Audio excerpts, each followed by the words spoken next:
Hello guys and welcome back. In this video we will see how to deposit Ton on Tonkeeper. So let's start with this video. Now once you are on the home page, click on receive. So here is your wallet address of Tonkeeper. To receive Ton in your Tonkeeper application, there are many ways. You can deposit it from any other exchange or wallet which you want, but for that you have to copy this wallet address. And suppose that I am using Binance application, you might be using another application or exchange or wallet which you want. So if I want to deposit Ton from Binance to Tonkeeper, so I will just simply click on wallets and then click on withdraw. So click on withdraw again. Then from here you have to select Toncoin. Just click on Ton over here, then click on send via crypto network, as we are sending it to Tonkeeper wallet.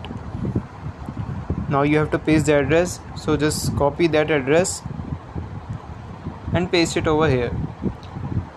So currently Toncoin doesn't have any memo, so just leave it. You can also skip it this part. Then you have to write down the amount of Ton which you want to deposit to Tonkeeper application. So after you have written the amount, you have to click on withdraw and then you have to confirm the transaction. So once you have done that, you have to wait for 2 minutes and then you will receive Ton in your Tonkeeper application through Binance exchange or any other wallet or another exchange. So I hope this video will help you. If so, please consider in liking this video and subscribe this channel.